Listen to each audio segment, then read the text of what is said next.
in the land of the free. His mother, Adeline's family, came on a ship, cut coal and planted a seed down in them drift mines of Pennsylvania, in the land of the free. Land of the free. Land in the land of the free. Land of the free. Land of the free. Land of the free. Land of the free. In the land of the free. These are only notes about freedom. I wish you had the time to read them. Speaking about freedom, what's that like? Rolling a joint, go for a hike, missing the point, renting a bike.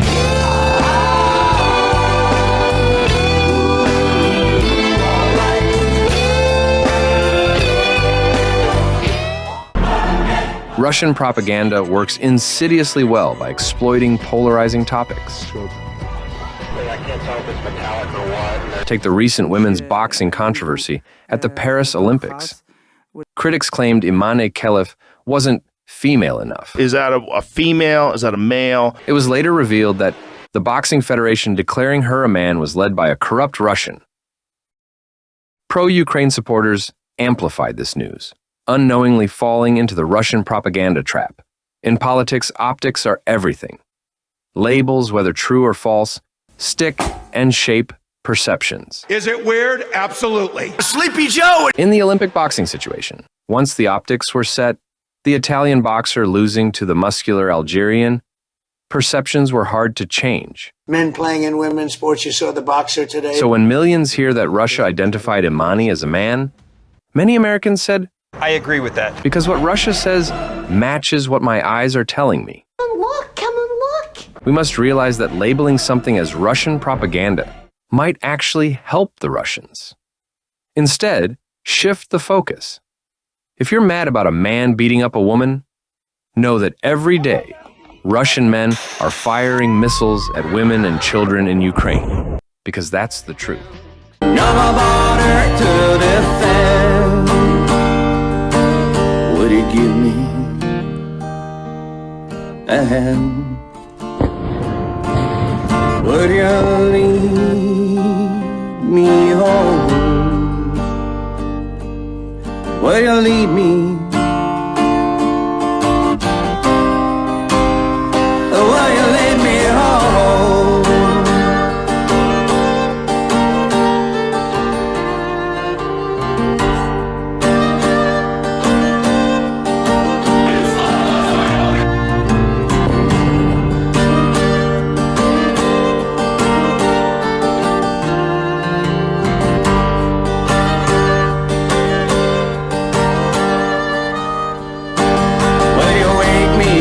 Your door. Will you stay there no more? No more border to defend. Will you give me a hand? Will you lead me home? Will you lead me?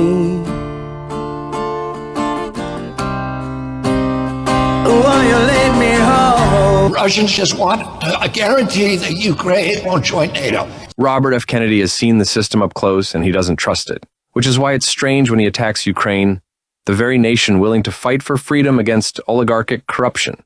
Here's what RFK Jr. gets wrong about Ukraine. You know, Putin every day says, I want to settle the war. Let's negotiate. And Zelensky has said, we're not going to negotiate. For years, from 2014 when Putin took Ukraine's Crimea, Ukrainians were negotiating with Russia. But all the while, Russia was preparing to make its full-scale invasion. Orban said, I want your commitment. You will not move NATO 1 inch to the east. And we solemnly swore we wouldn't do it.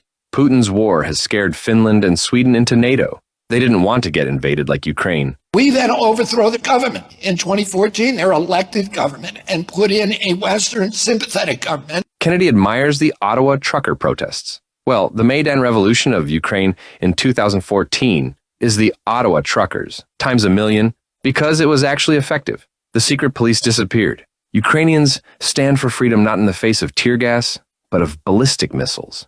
Does that mean anything to you? We clearly do not intend to conquer Ukraine. The struggle of Ukraine for centuries was the same as the struggle of the Irish. To be free of tyranny, to have your culture, religion, identity, freedom, Mr. Kennedy.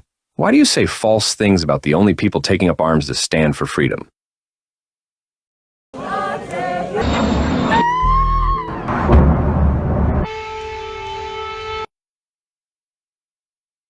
I have so many friends from Donbass who just all they want to do is be able to go home.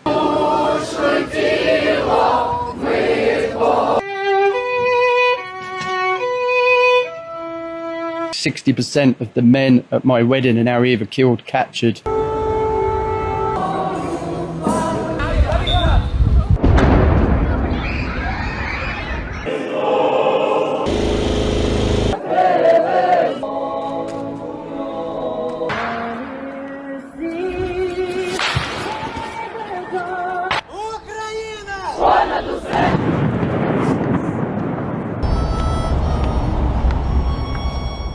As Ukraine advances into Russia, Washington dithers. Let you down. I will make you hurt. 3 years later, Ukraine is still free. Washington acts triumphant, but they still prevent Ukraine from fighting back. Pussyfooting about the goddamn Russians. We're gonna have to fight them sooner or later anyway. Why not do it now when we got the army here to do it with?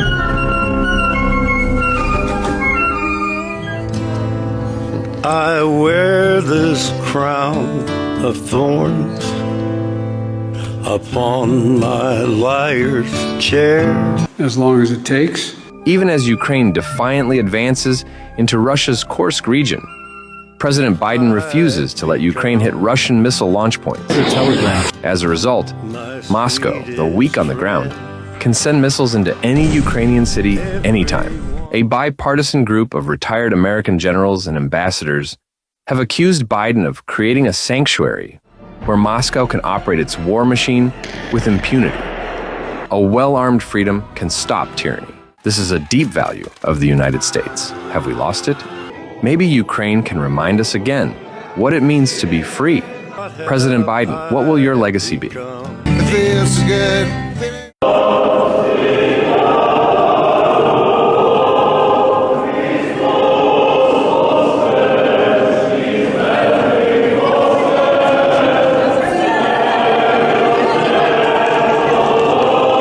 Come to this place and just open our souls for God and for each other.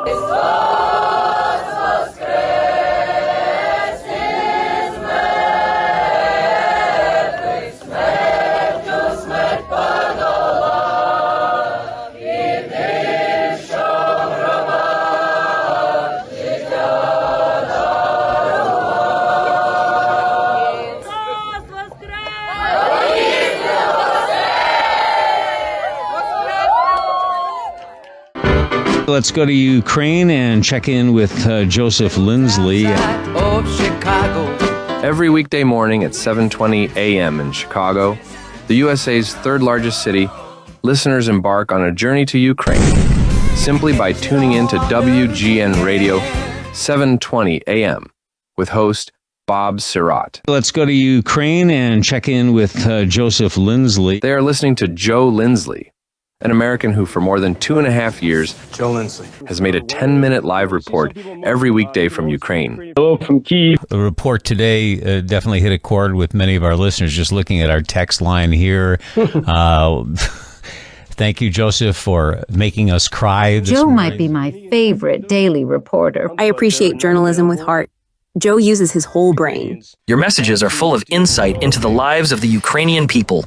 Your intense, heartfelt, and enlightening descriptions of your days are a historical chronicle of these times that are absolutely Pulitzer-worthy. The best understanding of the Ukrainian psyche that I've yet seen. He is the only way to truly know the truth. Want to join the journey? Watch WGN Radio's Daily War Journal with Joe Lindsley on Instagram, YouTube, and X. Because the story of Ukraine is one you won't want to miss. As always, and we'll talk tomorrow. Until tomorrow, thank you. We invite you to follow our channel, the only American show reporting live from Ukraine every day.